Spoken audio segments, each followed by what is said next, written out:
Hello students, hope you all are safe and doing well. Today I am taking up a new topic that is offer and acceptance, जिसको हिंदी में प्रस्ताव और उसकी स्वीकृति कहते हैं। लेकिन आज हम केवल प्रस्ताव अर्थात ऑफर अर्थात प्रपोजल के बारे में बात करेंगे।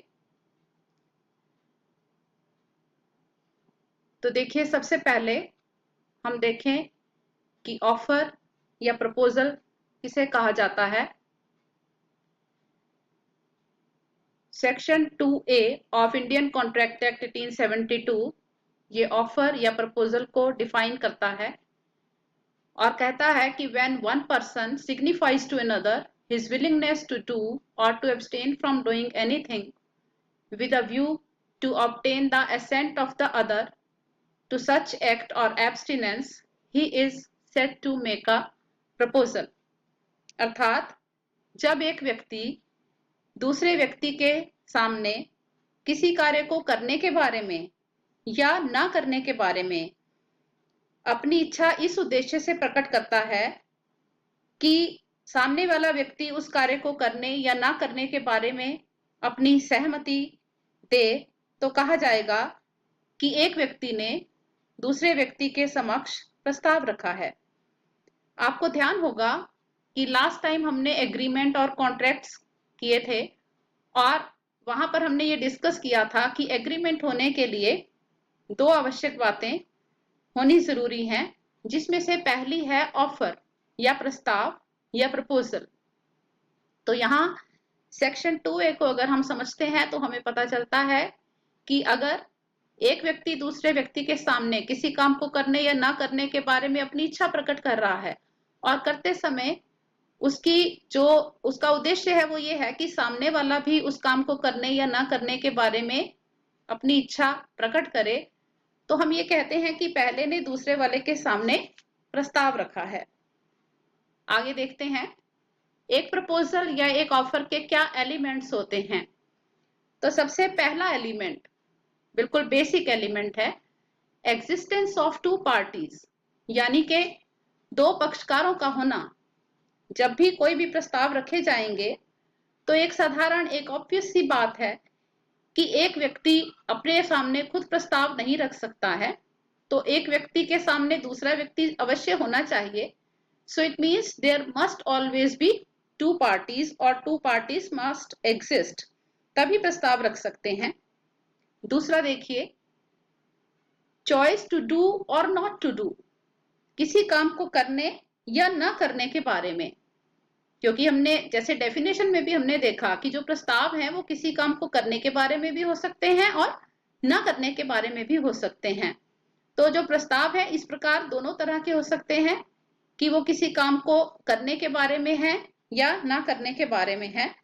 जैसे कि अगर ए बी से ये कहता है कि वो 2000 रुपए में अपनी घड़ी बी को देना चाहता है, तो ए ने बी के सामने घड़ी को बेचने के संबंध में प्रस्ताव रखा है, तो ये किसी काम को करने के बारे में है। ऐसे ही एक प्रस्ताव किसी काम को ना करने के बारे में भी हो सकता है।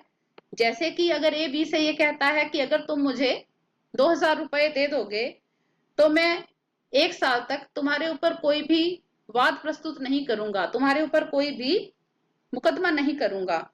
तो ये प्रस्ताव किसी काम को ना करने के बारे में है। ऐसे ही थर्ड एलिमेंट देखिए, थर्ड एलिमेंट एक प्रपोजल का कि object of the proposal. Object of the proposal का मतलब क्या हुआ कि प्रपोजल या जो ऑफर है वो हमेशा इस उद्देश्य से रखी जाएगी कि सामने वाला व्यक्ति उसके बारे में अपनी हाँ प्रदान करे या अपनी सहमति दे। तो अगर इस उद्देश्य के साथ प्रस्ताव नहीं रखे गए हैं तो वो प्रस्ताव नहीं कुछ और हो सकता है। लेकिन वो और क्या हो सकता है, तो यहां हम प्रस्ताव को या ऑफर को दो चीजों से अलग करेंगे जो हमें उसके जैसी लगती हैं पर वो प्रस्ताव नहीं होते हैं। जैसे कि पहला, intention to make an offer. Intention to make an offer यानी कि प्रस्ताव को रखने की एक इच्छा, वो प्रस्ताव नहीं कहलाती है। प्रस्ताव रखने की इच्छा का मतलब है कि जैसे कि अगर कोई व्यक्ति ये कहता है कि मैं सोच रहा हूं कि मैं, मेरे पास 2 घर हैं, उनमें से एक बेच दूं, तो ये एक प्रस्ताव नहीं है, ये एक ऑफर नहीं है, एक प्रपोजल नहीं है, ये केवल एक इंटेंशन है ऑफर रखने का।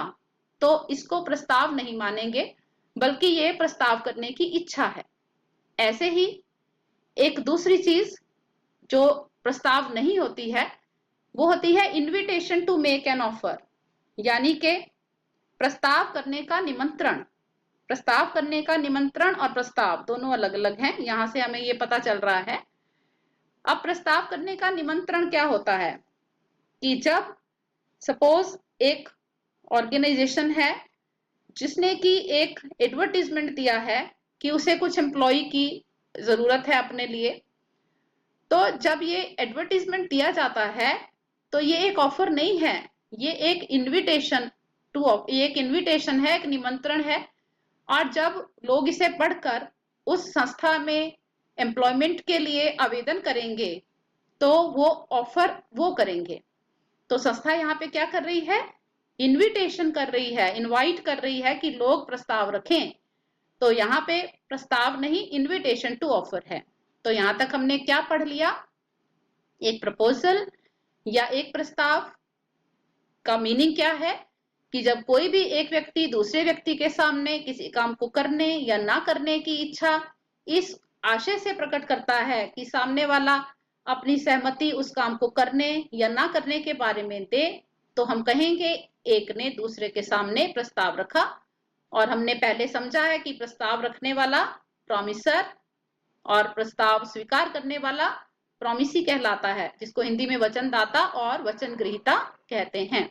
फिर हमने आगे पढ़ लिया कि एक प्रपोजल में कौन कौन से एलिमेंट्स होने चाहिए। 2 पक्षकारों का होना जरूरी है, किसी काम को करने या ना करने के बारे में प्रस्ताव हो सकता है, और तीसरा, प्रस्ताव जो है वो हमेशा किसी ना किसी उद्देश्य से रखा जाएगा, और ये उद्देश्य होगा कि सामने वाला उसके बारे में अपनी सहमति प्रदान करे।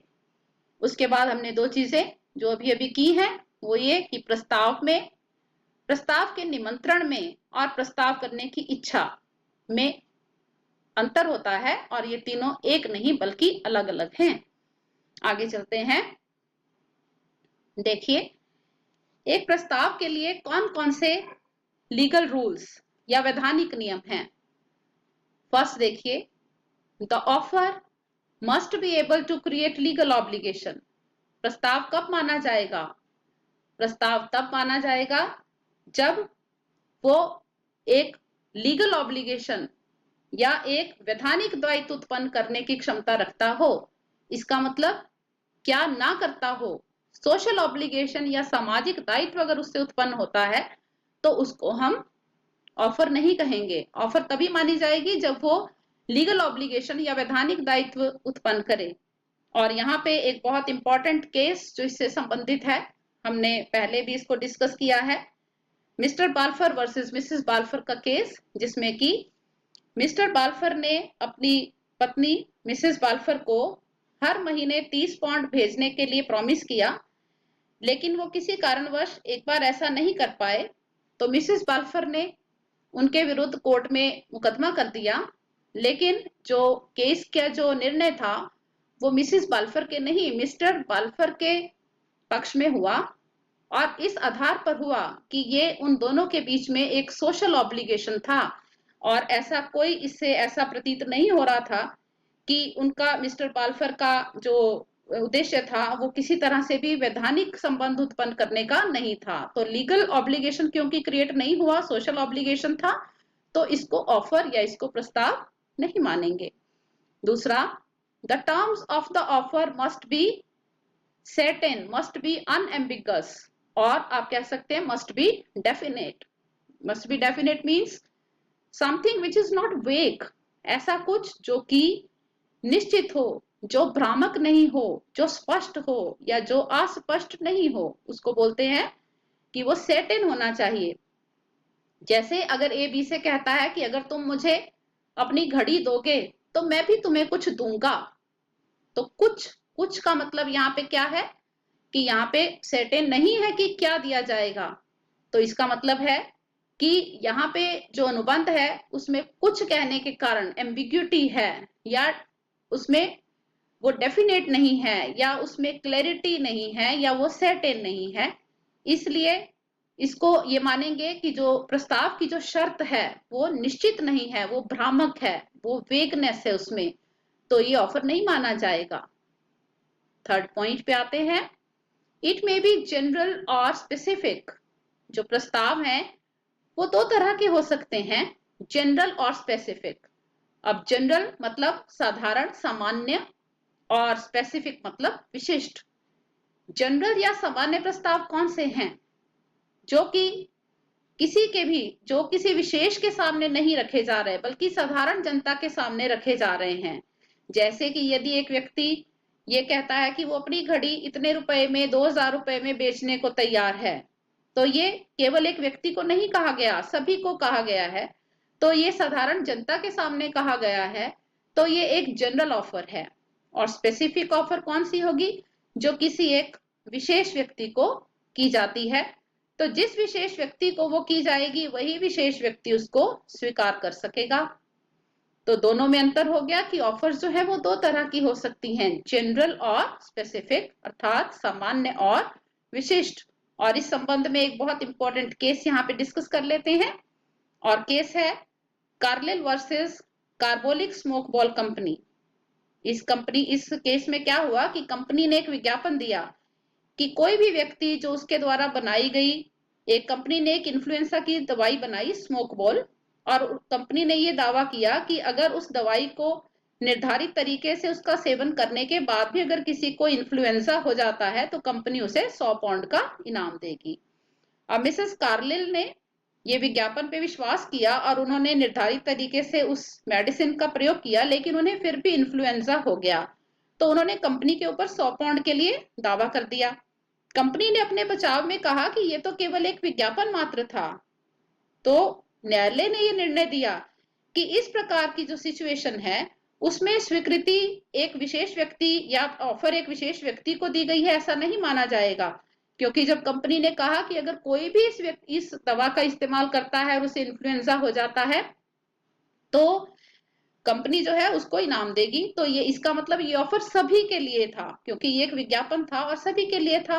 और मिसेस कार्लिल ने दवा का उपयोग किया, इसका मतलब उन्होंने प्रस्ताव को स्वीकार कर लिया था, इसलिए वो 100 पाउंड पाने की हकदार हैं। नेक्स्ट पॉइंट देखिए, ऑफर में बी एक्सप्रेस्ड और इम्प्लाइड। ऑफर फिर से दो तरह की ऑफर्स हो सकती हैं, फिर से एक एक्सप्रेस्ड और एक इम्प्लाइड।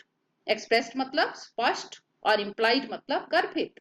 एक्सप्रेस्ड मतलब जो कि शब्दों के द्वारा, जिनमें शब्द इस्तेमाल हो, शब्द बोलकर भी इस्तेमाल होते हैं और लिखकर भी होते हैं। जैसे ए ने बी से कहा कि मैं अपनी पुरानी साइकिल तुम्हें 500 रुपए में बेचने को तैयार हूं या बेचना चाहता हूं, तो ये उसने कहा वर्ड हम कह रहे हैं, तो मौखिक रूप से उसने एक स्पष्ट एक जो है प्रस्ताव रखा है उसने स्पष्ट रूप से। और जो गर्भित या इम्प्लाइड ऑफर्स होते हैं वो किसी भी अन्य प्रकार से रखे जाते हैं। जैसे कि अगर एक बस जो है वो एक निश्चित स्थान पर आकर खड़ी हो जाती है तो यात्रियों के सामने एक प्रस्ताव रखा जा रहा है कि वो इसे स्वीकार करें, तो ये किस तरह का ऑफर होगा? इम्प्लाइड ऑफर होगा। तो स्टूडेंट्स, यहां तक हमने जो है first 4 legal rules for offer हमने कंप्लीट किए हैं। तो इस बचे हुए जो पार्ट्स हैं इसके और जो चैप्टर का रिमेनिंग पार्ट है वो आपको नेक्स्ट वीडियो में मिलेगा। So keep on learning.